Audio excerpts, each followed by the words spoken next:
Hello friends, I am Rob, and I guess this is going to be a thrift loot video, but a really short one because, unlike some sessions that I've had where just went a little hog wild, we were a lot more controlled this time, so we didn't go completely crazy. As a matter of fact, one thing that I got only cost me, well, it cost less than 50 cents. I'm proud of myself. This one happens to be when I was hunting around in a GoodWill. I found this. I found a cute little plastic rust monster. I don't know why there was a plastic rust monster in the toy bin in GoodWill, but it was that, miscellaneous 39-cent trays that they're having at GoodWill these days, at least up here in the Midwest. So, yeah. So I've got little baby Rusty here. Got some dip in the middle of it, but either this is really, really, really old. I don't think so. Or somebody's making knockoff D&D monsters.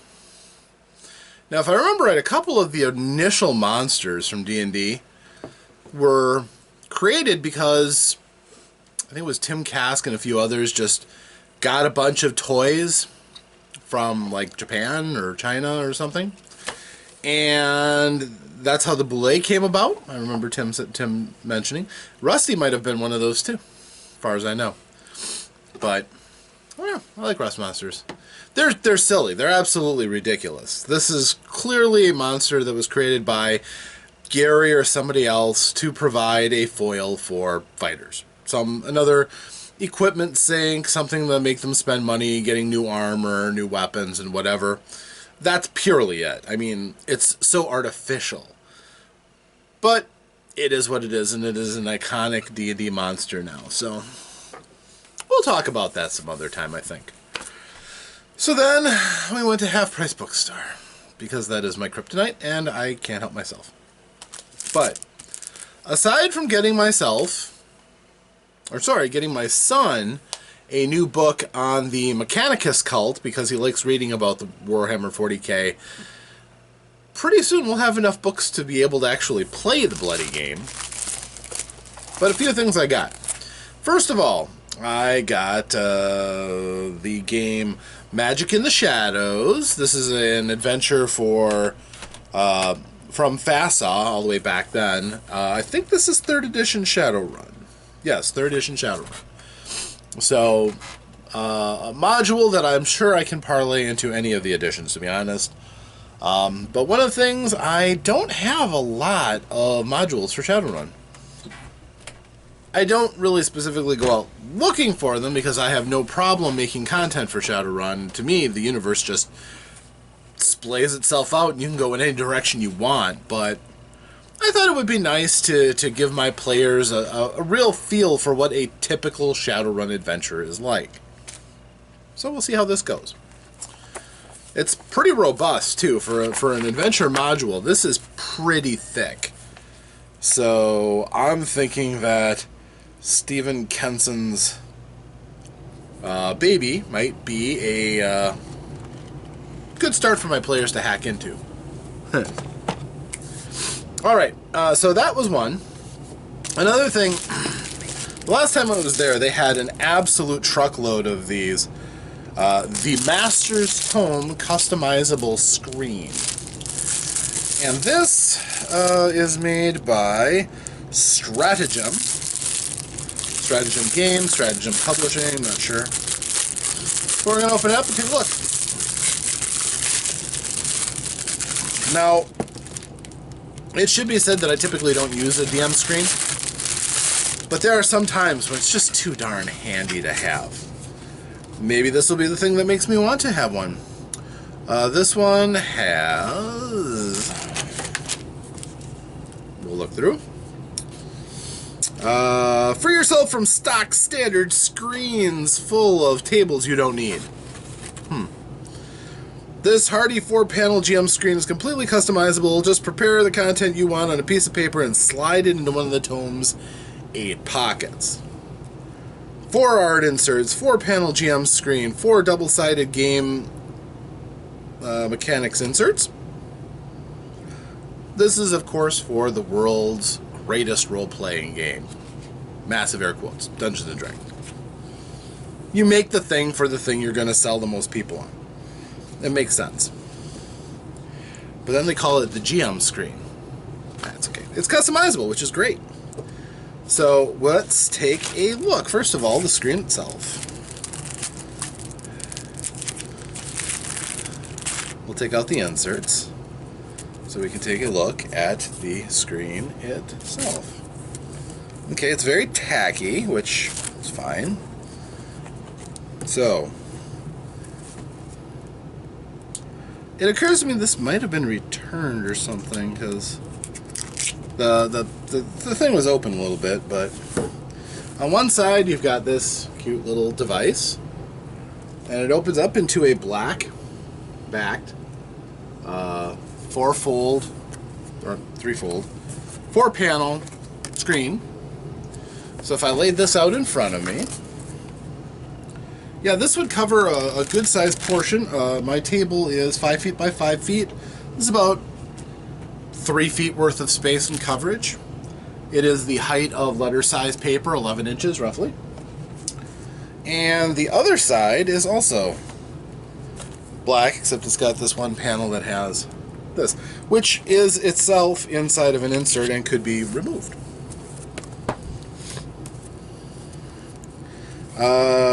The panel that's inside here is the conditions that your heroes can get into and the exhaustion table. So these are in one of the appendixes in the player's guide. So useful, no doubt about it. And for the other inserts, we just take a look real quick. So if you yourself are looking for a substantial and sturdy screen, you could probably do a lot worse than this. This was $12 at half-price book, so probably in the wild it would go for $25. So that's why half price is nice. Okay, so they all have this kind of faux book panel. So there's 1, 2, 3. Now, my complaint about these, it's a small complaint, but if you're going to print this, why didn't you do something useful with the other side? Why didn't you put, charts on this side so you could use both as you wish? A little bit of a waste. Not a big deal, but... Okay, so we have... here we go. Player reference sheets. This would be useful as a GM control. And when I start a game, I usually have a very basic GM control sheet. When we start a campaign, I make a list of all the characters and their pertinent numbers. And then when we start each session, I write all the characters' names down so I can track initiative in the encounters. This goes a step further, although kind of silly, but it's only got 4 characters. So I would immediately need to photocopy this and get more, because I have 5 or 6 players at my table. So that's kind of silly. There's also one for the boss monster. Yeah, okay. I don't know. That it seems to be a little bit more wasteful to me. I would have designed it differently, personally. I would have had one whole page just for the characters, because they're the stars of the show, and they're the things they're the people you're going to be referring to again and again. Also, they don't have all of the useful stats that you'd want. I mean, okay, it's got their name, race, class, alignment, and level. Those are pretty useful. Current and maximum hit points for those who like tracking their hit points down to the... No, I know I did 23 points of damage to your character along this battle, so no. So yeah, sometimes that's useful, especially if you have players who don't do math well, or if you don't trust them. Temporary hit points, armor class bonus, and conditions or notes. You cover a bit of ground with conditions and notes, but what about passive perception? One of the most common things a game master will refer to. What's your passive perception? Because then I know if that monster that's sneaking around is going to actually sneak up on you. That's a useful thing. I would definitely have put in there as one of the most important things in a control sheet. So, I mean, yes, you can put it under conditions and notes, but still, that's one of the most important things in 5th edition D&D. Just silly. And then you have armor class and armor class bonus separately. Not quibbles, I'll admit. This is still, a luxury to a lot of people, so it's fine. Attack of opportunity triggers. I guess that could be useful for some people in 5th edition. What's a free action? What's a swift action? What isn't an action at all? Full round actions versus attack types. Okay, so these are kind of useful for some people who are constantly referenced with, hey, I'm going to do this. What is that? Is that a full round action? Is that a partial action? And I know some people who house rule some of these too. Like my backup dungeon master in my group rules that using a healing potion or a potion in general is a bonus action. I don't agree with that because I think the time to fish out a potion, unstop it, and drink it is a full action. But differences and all of that. And on the back side of this,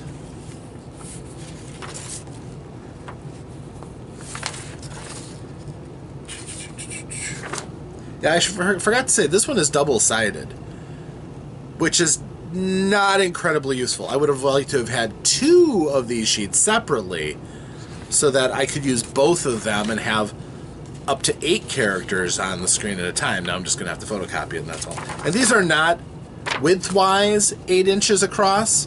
These are extra size, so yeah, that's going to be a little more challenging, but that just means I'm going to have more room on either side, but photocopying these sheets are going to be more of a pain. So opposite of this sheet for attack of opportunities and stuff, we have adventuring notes, stats breakdown. What is strength? What is dexterity? What is intelligence? What is wisdom? What is charisma? And the different skills that are based off of that. Doesn't have constitution because constitution doesn't have any skills based off of it. Difficulty checks. This, if you don't know anything else in 5th edition D&D, this is the thing every game master should be able to reference. How relatively difficult everything is. So that is something that could be referenced quite often. Obscurity. What does obscurity mean in combat? Lightly obscured or heavily obscured? That comes up in a lot of combats. So that's nice. And lighting is the flip side of that, because not enough light, it's effectively obscuring everything. What's my gripe with that? These should be on 2 separate pages. Or there should be another piece of paper with both of these on it, because these are really useful for a starting game master. They will refer to those again and again and again. So, and then we have the combat sheet. All the useful specs for combat. And here's the thing.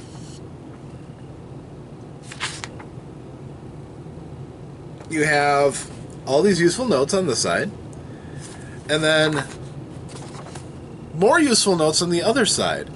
Meaning, you'd have to flip this, pull it out, put it back in to reference these things. So on the one side you have, what's your attack roll? How to get your attack bonus? Armor class modifiers. What are the saving throws? Spell casting. Activate magical item. Attack roll modifiers. Size modifiers. And grappling chart. Yeah, the grappling chart. I like that, actually. But I know any number of groups that have never had a grappling check in their whole game, so maybe that's not as useful to some. On the other side, they've got step-by-step combat, useful for game masters who aren't used to that. All the things with an attack roll, what a saving throw is and how it works. This one describes how to get to that point. This one tells you how to make an attack roll, how to make a saving throw.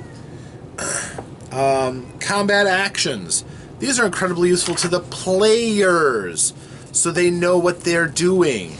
Right next to all this Game Master reference stuff, I've got some real issues on how this was laid out. And damage types. They're fine. I guess it's good to know, but most of them don't have any statistical differences in the game outside of if you have a resistance to it or not. So that's kind of wasted space, honestly. So, and it's all in the book too, so, okay. Of course, because this is the D&D stuff, you've got the open gaming license. Double-sided. Yes, you need to have this whenever you put in anything D&D based, which they did, so they needed that. Yes, okay, good job, you guys. That is the how I can make this without getting sued part of this book. And I'm going to pull this one out that's already in there. Again, I kind of suspect this one was pre-purchased, which I'm fine with. And this one has, oh, the conditions tables and stunned. Huh.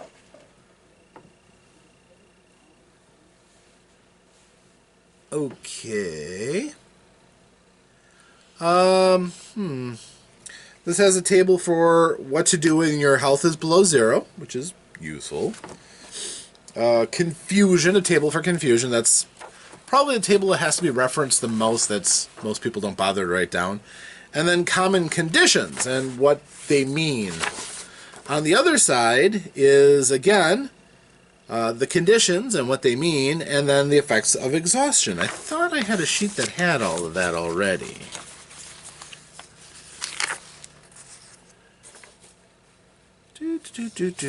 Just checking real quick. Maybe I don't.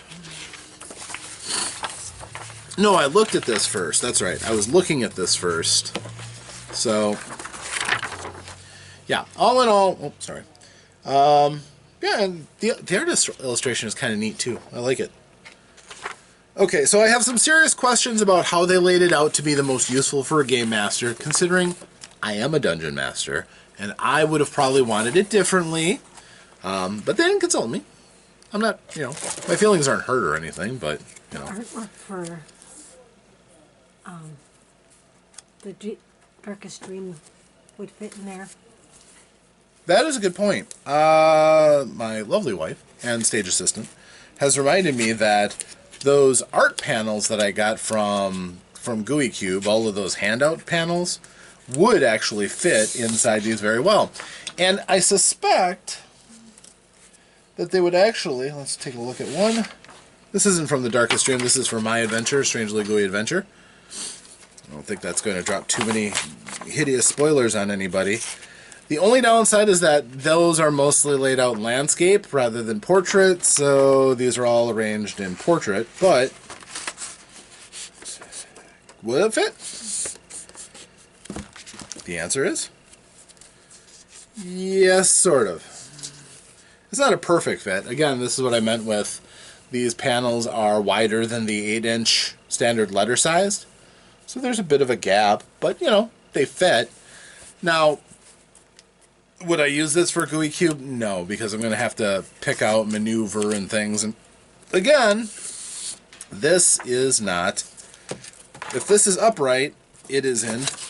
The panels are in portrait mode. See, but I mean, if I really wanted to use it as a platform for that, I guess I could angle it in such a way to use it to showcase off. You know, something like this. Which, considering that otherwise those pictures just kind of flop around, yeah. But what I'd be far more likely to do is if I had this in front of me, I would get binder clips.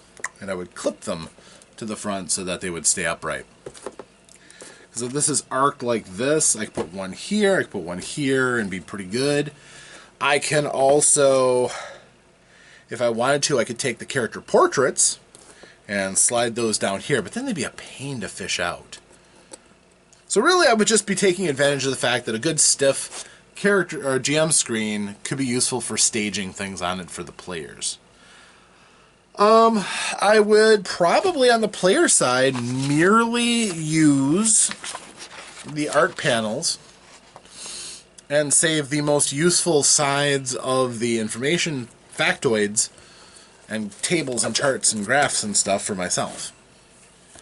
Because it's a Game Master screen. I mean, we have to be the most cognizant of what the rules are, after all. To try to keep the game going at a good pace, to help out the players. to run our game. Right? Right. So, that was the GM screen. A neat addition. It'll be interesting to see if I actually use it very much. I think I will. I have a number of screens, but that's the most customizable one that I have.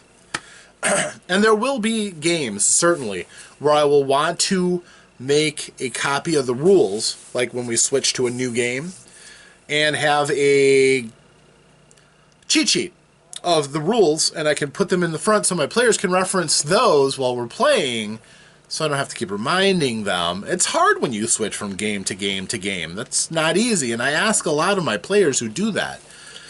Because in a whirlwind of a year, we covered 5 different games. Kind of a bit much to ask, and I understand and I appreciate that. They work very hard for me. But I think they would say it's worth it. And if I had something, again, to help them, to make it easier on them, I'm glad I invested in it. Okay, so the other thing that I found at Half Price Bookstore, the 2 other things, actually. The first one is the collector's edition of Metamorphosis Alpha.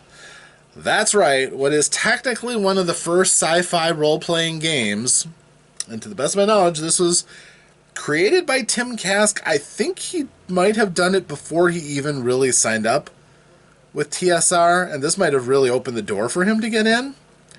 I don't remember. That might not be accurate.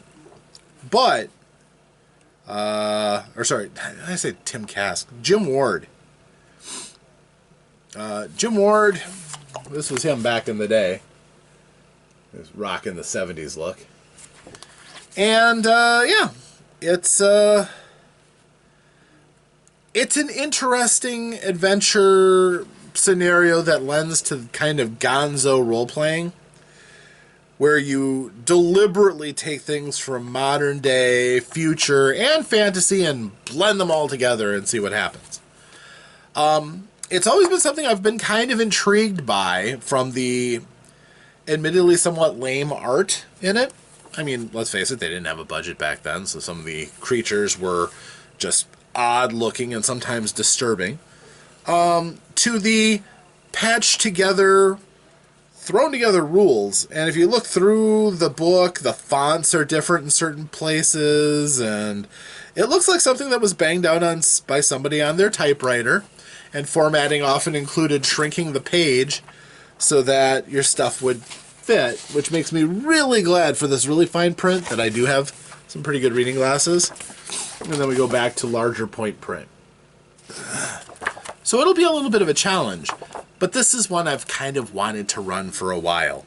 I think that, going back to the roots is important. I think that looking at some of these classic games and seeing where ideas, because I have a suspicion there's probably at least a couple of rules that D&D eventually absorbed that they cribbed out of Metamorphosis Alpha, and I'm curious to see where the cleaving point for some of this is. I really am. These are the things that fascinate me. And again, it's just such a weird game. And it wasn't the only kind of game like that TSR would eventually put out, because Gamma World would eventually come out. Now, Gamma World was post-apocalyptic. Okay, so you had mutants rather than cyborgs and aliens. Metamorphosis Alpha took place on a space station. The space station was your dungeon and your world, which also justified why there were robots and aliens and mutants and humans and monsters all in the same space. So, kind of cool. Glad to have it. I can't wait to take a crack at it, and especially since it cost me under $15. Yay! I'm not so sure about the collector's edition part of it. It's a soft cover. There's not a lot of the frou-frou unless there's some nice stuff in there explaining its place in history, which would be kind of cool. And I might be able to fill in some of the answers to those questions that I've posed. But I'm just looking for a good rollicking time with this one, and looking back again at one of the earliest role-playing games ever. Speaking of early, the last thing that I got, and I told myself, I swear, I am not walking out of here with another board game. I am a weak man. I admit my flaws. I tried very hard, but I was not successful. Because I had not planned on seeing something that I found. And this is a game from Parker Brothers called Dungeon Dice. Dungeon Dice is a game that uses its own unique dice for your characters to try to tunnel their way out of the dungeon they're trapped in. The dice have 6 sides. 4 of them are helpful, 2 of them are not. I believe you roll all of them at a time. I have not read the rules yet. As a matter of fact, I have not opened this game to make sure even everything isn't there. But if they aren't, I'm pretty sure I know places where I can get blank dice and make them up if I had to. So I don't think that's going to be an issue at all. It's bothering me that I don't know where my knife is anymore. Oh, because I used it to open up my... Thank you. I'll use this. Rarely a bad idea to have one of these multi-tools around. Rarely. Alright, so I'm going to pop this open. But I had one of the dice to this game. I just never knew it was for this game. I got one of those dice in a... It was at a Gen Con, I remember that. I don't remember which Gen Con. But I've always been on the lookout for kind of odd dice, and I just looked at it as kind of a... I don't know what's going to happen in this scenario, so I'm going to roll and see what the dice lead me to consider that's going to happen. This game, I believe, came out in 1984, which was a time when a lot of fantastic elements came out in a variety of board games. So, this one is kind of an odd open board. There's a reason for that. And you have... Oh my. This is for 2 to 4 people. Because each one of them is going to have a track in their dungeon. And you start in one space and you are looking for tunnel cards to get you to the end. Which I believe is the door that lets you get to the explosives and blow the place up. I think. Or maybe you go away from that room where everything could blow up. I'm not sure. I haven't read the rules yet. But the rules are right here, which is nice, because that's not always something you can assume when you get something from a thrift store of any variety. So I'm not reading through this yet, but it does have the instructions. Yay. It's got a bunch of the cards. Woo-hoo. And the cards are all of your tunnels, including some kind of... I've got roots growing out of that one. But these are your tunnely bits. Looks like all of these are different tunnel pieces. I don't think there's any difference from one to the other, but maybe having... Oh, wait, here we go. This one's got some bones sticking out. Maybe that doesn't have anything to do with it. Maybe there is a game mechanic. I don't know. Here's one with some mice in your hole. Having mice in your hole probably isn't a good thing, but, you know, maybe some people enjoy it. I don't know. And this is your Delver. Now, the thing I loved about Parker Brothers is I like their kind of odd art style. If you ever played the game Payday, the classic Payday, you had people with these elongated noses and grins that were medically impossible, and lots of wavy 70s hair and stuff. So I'm guessing these are the markers for how far you have tunneled. I'm guessing. I don't know, but here's another Delver. The Nice balding pate. And let's see. Yeah, so it looks like we've got... This guy looks like a yokel. And I'm hoping for one more, because in a 4-player game... I may have to double check through, but... So that's what we got so far. And then we've got 6 of these dice. And these dice have a shovel, which I'm guessing helps you dig the tunnel. A lantern, probably a good thing. A key, possibly needed to get out, I don't know. A knife, maybe a weapon to defend yourself. A ladder, probably a good thing. And then the guards, the evil jailers. One throw you back. And there are 6 of these dice. They are made of wood. And as I said, I have one extra one, so I have a spare now. I had no idea what that was for, but now I have found out, and I'm happier. And there is a tray. This tray fits inside of the U shape of the board. So you would roll inside here. Hopefully the dice do not fly out of it, and yeah, that's kind of cool. I like that. So, here's to hoping that I actually have all the cards. Because if you don't, that throws the game out of balance, which would be unfortunate. But that is what I got from this episode of Thrift Loot. So, a few nice things, certainly. I look forward to showing off Dungeon Dice in a cardboard video soon. We'll see if we can't get Alex to play, but it looks like fun and should be a nice, quick game, I think. So, that's what we found. If any of this stuff interests you, feel free to leave a comment, request, anything you like, and we'll prioritize that to be something that we put on videos and the like. I'm really looking forward to do a character witness on Metamorphosis Alpha, the deep review at some point, yes, and then cover critical game systems within it. It should be fun. So, thanks for joining me. I'm Rob. This has been another Thrift Loot video. Until next time, thanks for joining me, and farewell.